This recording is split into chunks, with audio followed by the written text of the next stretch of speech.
Good morning, everybody. Okay, so today we're going to do a lesson that I think most of you printed up on Esters. And this one's pretty important for tomorrow's lab. So if you're not aware, tomorrow we're going to do the smelly lab. Yay! Who did not get one of these grids last week, Friday? Any of those?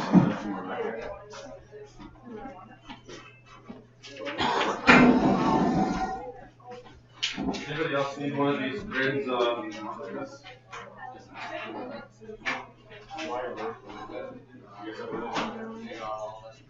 Okay, so let me walk you through real briefly what tomorrow's lab is going to look like. We're going to try to make esters, and as we're going to learn in these notes here in a few minutes here, esters are often very, they have odors to them, and usually the esters are actually nice smelling. The reason why most people complain about this lab is not because of the product that we make, the ester. It's actually about one of the reactants that we use to make the ester.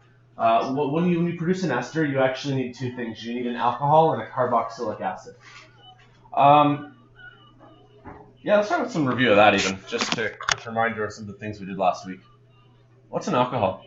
At least in the chemistry sense of the word. What functional group does it have? It's got what's called a hydroxyl group.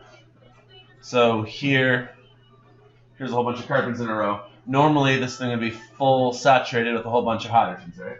Well, if you attach an OH group to it instead, that's the hydroxyl group that makes something an alcohol. Name this alcohol.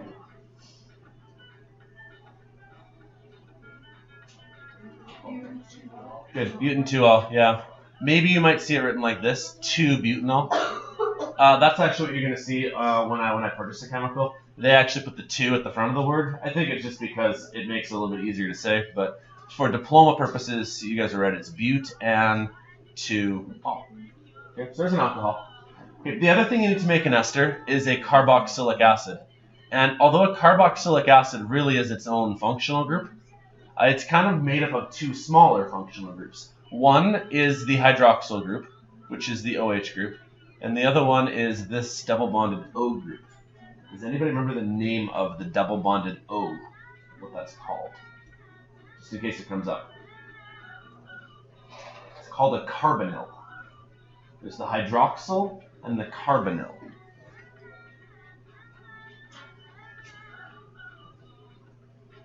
Okay, so those are the two different things. Collectively, they make the carboxylic acid functional group. Okay, so you need to have both of them, and they have to be attached to the same carbon. Quick side note. I saw a diploma question once, which may even be on one of your future tests. Please excuse the interruption. Just a quick announcement on the Heritage Fair. The following students in each grade have got first and second in the Heritage Fair. So there is a small token for each of you top placers in room 414, Madame Doyle's class. As you get your displays to clean up, stop by her room. So grade 6's, first was Elizabeth Orr. Second, Alexa Scott and Carson. Grade 7, Peyton Van Dreesten and Amy Craig. Second, Dylan Baxter and Beth Pelkey. Grade 8, Sydney Wolf, first. And second, Reagan Large and Michaela Van Herk. And grade 9, Emery Mangulo and Alexis Nito for first. And Daniel Wu and Declan Clapp for second. Please see Madame Doyle in room 414 for your small token. Okay, so one of the questions that I've seen them put on diplomas recently might look something like this, where they'll give you a pretty crazy looking molecule, and they're not going to ask you to name it, okay, because that's beyond the scope of this course. I would never expect you to name that. But they might ask you to identify things like what sort of functional groups exist, right? And so we just talked about this a second ago. Right here, you've got a carbon double bonded to an oxygen, so that makes it a carbonyl group. Over here, a hydroxyl group. They might even ask a question. I saw one before that looked something similar to this. And then the question was, is this a carboxylic acid?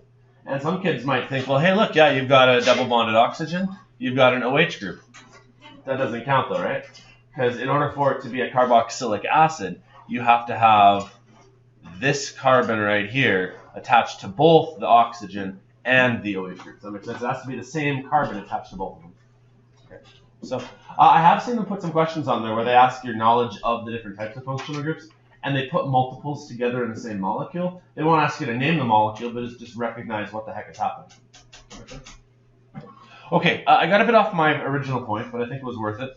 So today's topic, we want to talk about how to make esters. Esters are really easy to make in the lab sense. Basically, you take a small amount of alcohol, a small amount of carboxylic acid, you add a little bit of a catalyst, and you heat them for about 5 minutes. Ideally, what it should do is it should produce a chemical that's an ester now, and esters have hopefully a nice smell to it. So if you guys have this in front of you here, I'd like to actually figure out who's going to make what. So I was hoping what we could do is, since you guys normally seem to work by table, if everybody here could choose 2 smells to make, essentially. So like if this table here could make, say, pineapple and cherry, and that table makes wintergreen and apple. It doesn't really matter to me who does what, but I've bolded 8 of them. Those are the 8 I'd like to start with, just because I think those ones are the most distinct, and then if we want to try something extra later, we totally can. So, did anybody have particular preferences where they really wanted to do one?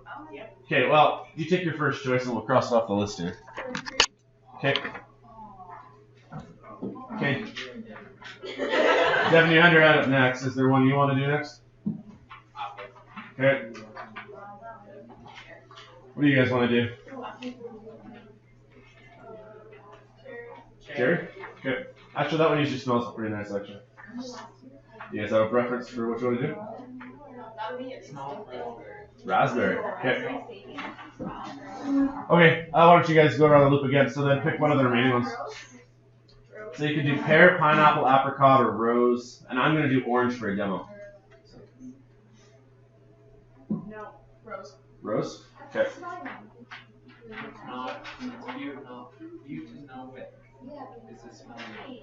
Yeah, so by the way, yeah, if you're not overly thrilled with working with a really smelly reactant, the butyric / butanoic acid is the one that really stinks. So pineapple? That one actually usually smells really good so long as you use minimal butyric acid. So like when you guys make that one, when I usually say use about 10 milliliters of each or something like that, use only like say 5 milliliters of the butyric acid. Like lower that amount so that it's not too overpowering. You guys want to pick either pear or apricot? Do you care? We'll do apricot. Okay. Do you guys care? Okay. Okay. It honestly does not really matter who does what in the end, to be honest, because what I'm going to suggest we do is after you make a smell, pass it around the class and have everybody kind of take a whiff. That sounds very weird. Okay. So I basically just needed to make it so that everybody had 2 of them assigned to them. So it's very simple, basically. Take a small amount of alcohol, small amount of carboxylic acid, add the catalyst in the presence of a little bit of heat. Heat will speed up your reaction a little bit. Take about 5 minutes. Today I want to talk more about not just the, that's the real basics here. Today I want to talk a bit about some of the theory behind what it's going to look like, though. So, find your notes, I guess. First I've got 2 new reaction types to add to our list of reactions. So, in addition to knowing about single replacement, double replacement, combustion, formation, decomposition, you should know all those basic reactions. You also should now know about redox reactions, reduction and oxidation. In this unit, one of the goals I had for you was to learn about how to make how to synthesize certain chemicals. And the reactions you should have learned up until this slide are addition, where you've got a double bonded molecule and you add something to it. Elimination, where you have a saturated molecule, you rip something off of it and it makes a double bonded molecule instead. Those are kind of opposites. And then substitution, where you basically do a 1-for-1 switch. So far, so good? Okay, well, here's 2 more on the list. One is called condensation. And condensation is a very broad term. Okay? It basically refers to you're taking a carboxylic acid and you're combining it with something else. We don't actually care what the something else is. And it forms 2 things. One of the 2 things is an organic compound, and the other one is water. You guys have heard of condensation with the rain sort of concept, right? Well, it's kind of similar here. You're going to produce water in a condensation reaction. It's a very broad term. there are lots of types of condensation reactions. One sub-example of condensation then is esterification. So it's almost like this is like the larger umbrella term, and this is a type of condensation reaction. So to be more specific, rather than taking a carboxylic acid and combining it with some other random thing, in an esterification reaction, you're taking it and specifically reacting with alcohol. Okay. And then the two products that are formed, rather than being some sort of random organic compound, this time around it's an ester and still water, like the topic's in. Does that make sense? So I need for you guys to basically be able to recognize when something is condensation. And then if it is condensation, being able to recognize, oh look, it also is an esterification. So let's hop ahead to the picture. Here's how this looks. Here's your carboxylic acid and here's your alcohol. And to make these ones simple, these ones look like they're just a couple of carbons. Could you guys name this carboxylic acid?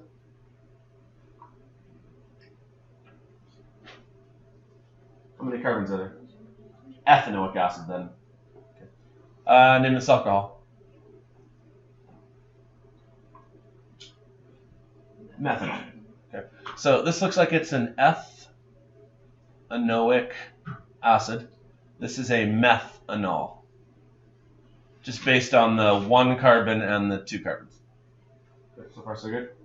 What ends up happening here is the hydroxyl groups of both the carboxylic acid and the alcohol, they're actually what's going to react. Now, it doesn't really matter which of the OHs and OHs react here, but at the end of the day, what ends up happening is you're going to rip out a water. Out of here, you've got an H, an H, and an O. Well, H, H, and O, or H, H, and O, that's your water, essentially. Does that make sense? So, out of the middle, you're going to rip out a water. And then you're going to piece the rest of it together. So what ends up happening is this carbon, which used to be attached to an OH group, picks up this oxygen over here. I like to call esters like a double-sided molecule. Rather than like having a functional group and go that way, or a functional group and go this way, you're doing both. You could have a certain amount of carbons going this way and a certain amount of carbons going this way. So the way this thing gets named is actually with 2 parts to it. Okay. You have to identify this carbon right here. I call this one kind of like the hub of the molecule. That's like the main focal point we want to work on. And the reason why this carbon is the one I want to focus on is because it's the carbon that's attached to the oxygen as part of the carbonyl group, and the oxygen right here as what used to be part of the another alcohol group, but it's actually no longer an alcohol anymore. Actually, you guys have that one slide that had a whole bunch of functional groups on it that I came out of my chem textbook? Even though this wouldn't be on the diploma, could you guys figure out what this particular oxygen functional group would be called? Do you have that slide?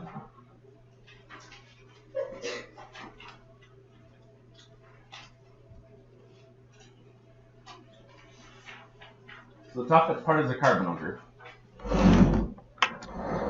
You find one that has a oxygen in the middle and then just goes with lines on both sides.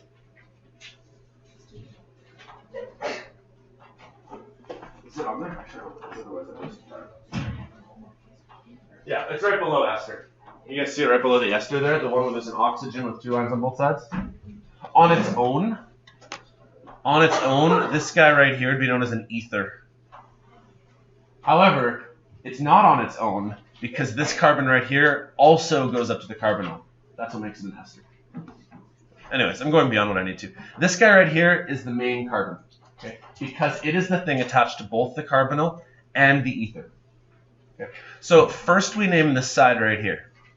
How many in a row do you have? You have 2 in a row. So the way you name an ester is you call it ethanoate. Anoate. That's the suffix for an ester. Anoate. Okay. Which I believe is the suffix on that sheet that you're probably looking at there, right? Okay. Then you have to look on the other side right here. How many carbons are in the group on the other side? I'd say 1, right? So then a 1 is called a methyl.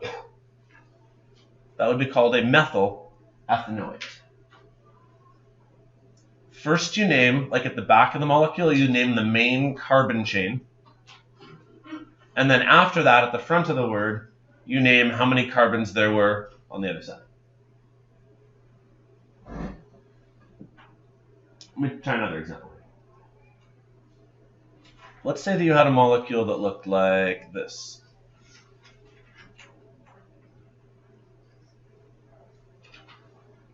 Okay, first of all, hopefully you can recognize now this is an ester. Because what's happened is you've got this carbonyl group sitting up top here. You've got this ether group where it's carbon to oxygen to carbon again.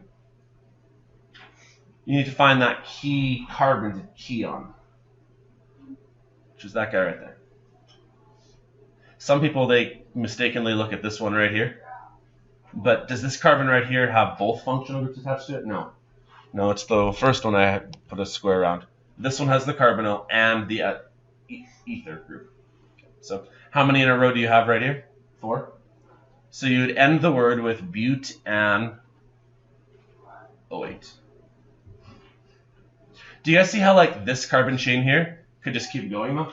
There could be 8 in a row, there could be 3 in a row, there could be 1 in a row. I have no idea, right? And then you have to then consider how far the carbon chain goes in that direction. So after we pass through the ether oxygen, there are 2 carbons there, so that makes it an ethyl butanoate. That make sense? No. Okay, here's a slide then that talks a little bit about some of the different smells that these things have. And I've taken the liberty of going through and making you that grid. That was this one right here. Just because I don't actually have every single chemical. So I've kind of made a grid here of all the chemicals that I do possess and the ones that make something interesting. So, I mean, here's a few that we're going to be doing tomorrow, like say apple. Apple is the product of a methyl and a butanoate. Who's doing apple tomorrow? Okay, so like Devin's doing apple. If you have the sheet here, it's number 2. Apple, according to this thing here, requires a methanol and a butanoic acid, which kind of makes sense, right? The first half of the word is the alcohol, and the second half of the word is the carboxylic acid. If you need a way of remembering that, A, alcohol, comes before C, carboxylic acid. So if you want to try to remember how to make something, if you were looking for, say, ethyl butanoate, I know exactly what I need. I need an eth something and a but something. Alphabetically, alcohols start with A, so I'm going to need an ethanol, and I'm going to need a butanoic acid. Okay. I don't have the ability to make red grape. I'd love to. What's it going to require? Well, ethyl. We're going to need an ethanol. I have ethanol. That's not a problem. But then the next part is I need to have heptanoic acid, which is basically 7 carbons in a row and then put the carboxylic acid on the end. I don't have that one. So hence we're not making red grape tomorrow. It does get a little confusing sometimes when you do say like the wintergreen, whoever's doing that one. This is going to require a methanol, which we have. And then this one here, it's not a name I'd expect you guys to know off the top of your heads. This is called salicylic acid. So it is a carboxylic acid, but it's not one that it's like a common name, if that makes sense. Because you can see it's got kind of a benzene ring sitting inside of it. That's based on the salicylic acid part. All right. Yeah, note that there's a space between the names here. You don't put a hyphen like we do with some of the other things. There's actually 2 words, the ethyl butanoate. It's almost like naming something like sodium chloride. It's a 2-word piece. So here's some more pictures, just kind of illustrating the same concept. Let's say you took a butanoic acid and an ethanol. What would that do? Well, the ethanol is going to take this little section right here, and it's going to reattach itself to that carbon. In the meantime, this HO and H right here are going to produce that water. So don't forget, esters are actually part of the larger category of condensation, where they make water. So imagine that this molecule right here flips around and attaches itself right there. Here's our molecule. To name it, focus on that carbon right there. How many in a row were there? 4, hence the butanoate. How many were there right here? 2, hence the ethyl. Pretty straightforward. Okay, let me find the property slides then. Oh, good timing. Okay, so here's what we need to know about ester properties. One, you should recognize that they usually smell. Big thing here though. This is where I wish we could kind of go back and fix science nomenclature. We actually already have a name for things that smell. We call them the aromatics. This is a bit of an issue here. What actually makes something aromatic?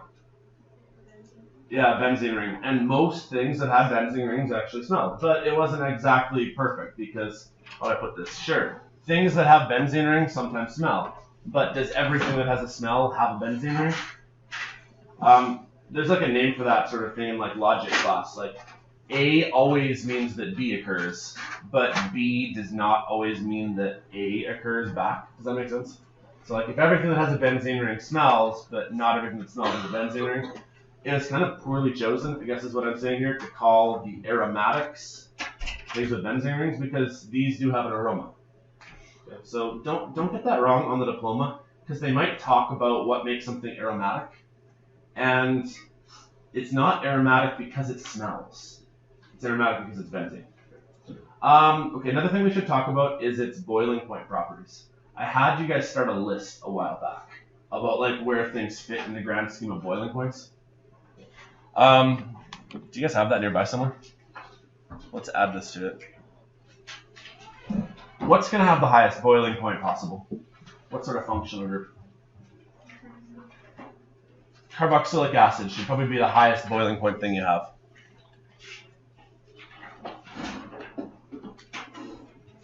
Carboxylic acids usually look like this. Why is that guy so high for boiling point? What's so special about him? He can hydrogen bond. And not only can he hydrogen bond, but similar to the alcohol that we probably have written right underneath it, he has lots of different places to hydrogen bond. This oxygen right here would have some lone pairs on it, but so does the carbonyl oxygen. So there are lots of different places for those free electrons to hydrogen bond. So does the alcohol. Just the carboxylic acid, yeah, better, that's all. I might even argue that it adds a little bit of extra polarity, maybe even a little extra London force to the molecule. Not a lot, but just enough that this guy tops the rankings, alcohols rankings. What do we have after that? I don't remember where we put next. Oh, did I put esters in there already? But we haven't actually talked about them yet. Okay, good then. Okay, so esters will probably be somewhere in the next. E-S-T-E-R-S. So esters will probably be somewhere in the next category here, where it'll look something like this. So. Okay, esters are a bit trickier to compare though. Because unlike carboxylic and acids and alcohols, where it's nice and easy to compare where you just have, like, say, one functional group maybe sitting on the end, these guys aren't really fair because you have carbons on, like, say, both sides. Does that make sense? Like, you have carbons over here, and you're going to have carbons over here. It's not really fair to compare that to these two guys up top here, because they don't have the ability to have carbons over here as well as on the opposite side. Does that make sense? So these guys kind of fall into line next to things like the halogens. Is that who we have next? The halogens? Where the halogens are a little bit easier to compare to because I could just draw 3 of them and then just throw a bromine on the end. These guys right here, essentially what they have going for them is they're a little bit polar. But they cannot hydrogen bond. They don't have that capacity. Why can this ester right here not hydrogen bond? There's an oxygen. There are hydrogens all over the place. Why can't they hydrogen bond? Well done, Michael. Yeah, to hydrogen bond, you have to have an oxygen attached to a hydrogen, and that's not what we have here. So these two guys usually are a little bit lower on the naming sort of scheme for how high of a boiling point it's going to have. I'm going to take a guess and say that esters, though, are a little bit higher than halogens, but it really, really depends on too many circumstances. But the biggest reason why I'm going to suggest they're higher is I think they're going to have more London forces. Look at these molecules I just drew here. The halogen consists of, like, say, 1, 2, 3, and then you've got your bromine sitting on the end. Whereas the ester's a little bit higher up in terms of London force, just because there's more girth to it, if that makes sense. Like it's going to be a bigger molecule because of the fact that it goes in both directions. But I can't give you a blanket rule for comparison. Like I can compare alcohols and halogens very easily because I could have 3 carbons, then throw a functional group on the end. Look, here's 3 carbons right here. So I mean, all of these started with 3 carbons, 3 carbons, 3 carbons, 3 carbons. Does that make sense?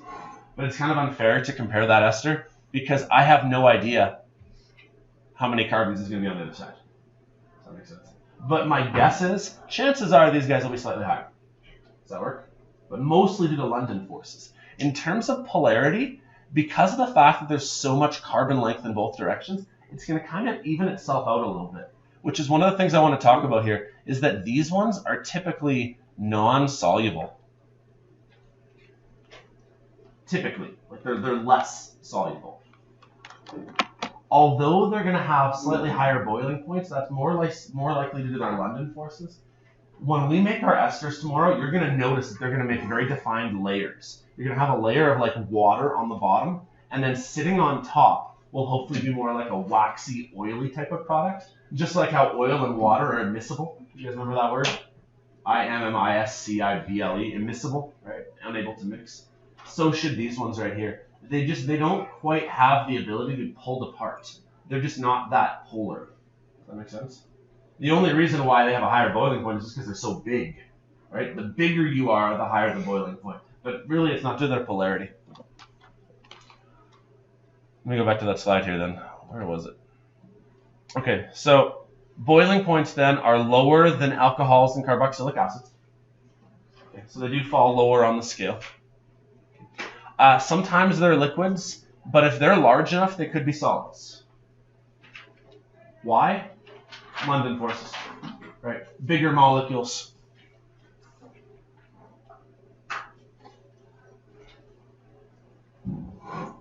Forces. Okay. If they're very small, they might be soluble, but they have to be very, very small. As soon as you start getting larger and larger esters, they're too big to be pulled apart by polar water. So normally they're insoluble. So that's because they're really not all that polar. Not all that polar. Okay, I didn't talk about this yet. Need a catalyst. This is one of the few catalysts I'm going to expect you to know. I don't think they're going to test you on this on the diploma, but I'm going to expect you guys to have this catalyst memorized. We use sulfuric acid. Okay. We also use a little bit of heat.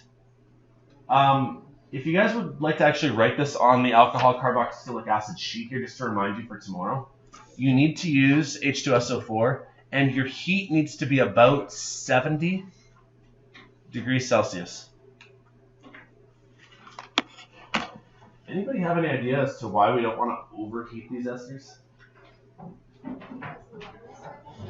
Not the water, but the actual reactants might start evaporating.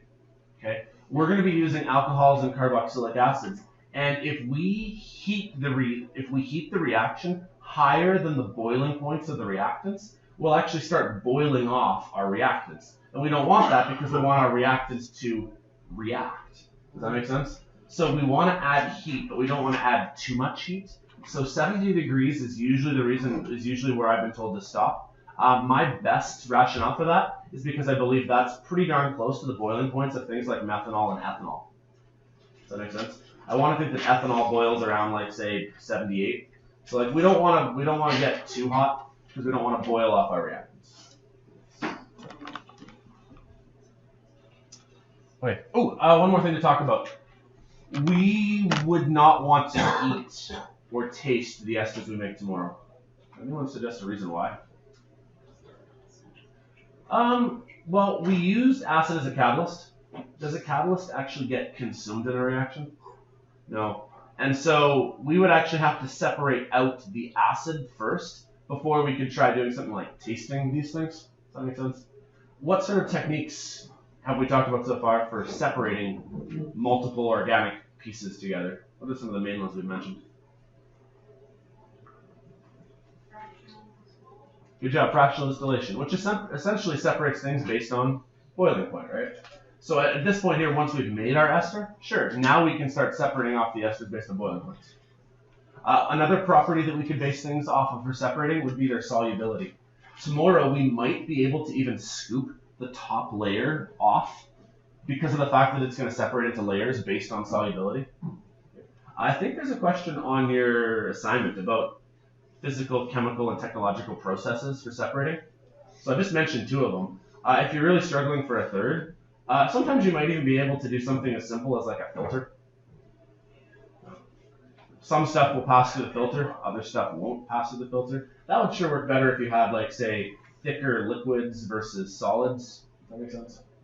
But anyways, those are some ways that you'd separate. For tomorrow's lab, though, we're not going to take the time to actually separate off the ester, so therefore they're not safe to taste. So. Okay, I don't really feel like I need to go through these slides all that much anymore.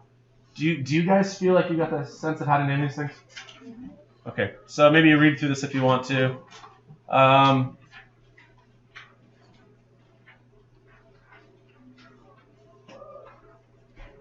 You guys want to do an example, or do you feel like you got it? Let's just do one. Here, let's do the last one here. That's probably the best one. Let's do the last one. Let's reverse engineer this thing, because you probably will get a question like that. You'll be given an ester, and they'll ask you, how do you make it? So first, do you guys think you could name this ester? Actually, before we even name this one here, maybe we should draw it. How would this ester look if you drew it? Okay, so start at the end, CH3. Okay, well that gives you a clue. It means you're starting with a carbon end cap. There's your CH3. Then there is a single carbon. That's got to be a dead tip-off, right? Why would there only be a single carbon? Well, that must be the carbon that bonds to an oxygen. Okay, so here I'll have it bond to an oxygen. Wait, there's another oxygen. Does it go like this to another oxygen? No. It's been written like that because the double bond looks like, say, that. And then it's really maybe the oxygen then that goes to another CH3. There, we've got the molecule. Name it.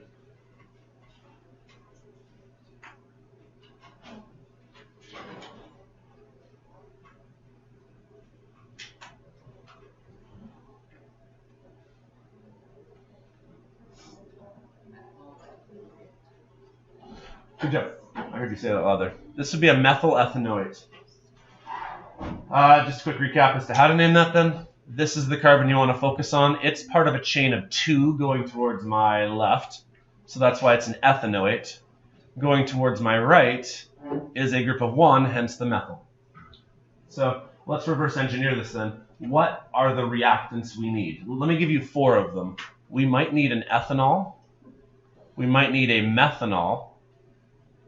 We might need an ethanoic acid, and we might need a methanoic acid. Which 2 do we require? We need the methanol and the ethanoic acid. If you need a good remembering scheme here, this is your alcohol, and this is your carboxylic acid, because alcohols come before carboxylic acids. Or anodes always go to cathodes. Never thought of that before. That doesn't actually fit in this, but okay. So you need to start with a methanol. You need an ethanoic acid, and that's how you make the thing. I've seen them do this before on a diploma with a numeric response, where they gave you a whole bunch of compounds, like from 1 to 8, and they asked you which compounds do you need to make this molecule, right? And so one of the questions could be, how do you make an ester? Another one might have been like an addition reaction, where they ask you, how do you make an alcohol? And then you'd have to have like a double bonded molecule plus water to make an alcohol. So. Okay, I think I've covered more or less my notes. Do you guys have questions? Okay, quick recap then. I need you to know how to name things. That's one of my three main goals for this unit. So these things are double-sided molecules, I like to call them. You have to name the main group with an O8, and then you need to name the other side with like a methyl or ethyl or something. I'd like you to know how to make them using the reaction type. So add an alcohol or carboxylic acid, that's basically the concept. Use a catalyst, use some heat. That'll make it work a little bit nicer. You should also know some of the properties. So they are typically going to be liquids or solids, yes, but that's not really due to their ability to hydrogen bond. They don't have that ability. They're also not overly polar, actually, at this point. They're too large for that. But because they're large, they have the higher boiling points to London forces. That's a bigger reason why. So they're kind of an anomaly. They're higher on the list of boiling points, but they actually don't have the same solubility otherwise. So you should see these separate into layers tomorrow if you do it properly. Usually they smell. When people complain about the smell around the school, tell them that it's not the esters that we make that have the bad smell. It's the reactant that we use that has the bad smell. It's just the butyric acid. So I think what I'm going to try to do tomorrow is put the fume hood in that back room there. And we'll try to do anything that requires the butanoic acid. We'll try to contain it to that room as best we can. So, okay. Yeah, that's basically it. Any questions? I think I probably asked it already. You guys are good? Okay. Take a break in a few seconds here. When you guys come back, I guess stuff to work on would be finish up last week's lab, because that should be due pretty soon here, I'm imagining. What day do we do that? Tomorrow? You did it on Tuesday? Okay. Okay, so finish up last week's lab. Maybe even print off tomorrow's lab so that you can start taking a look at that.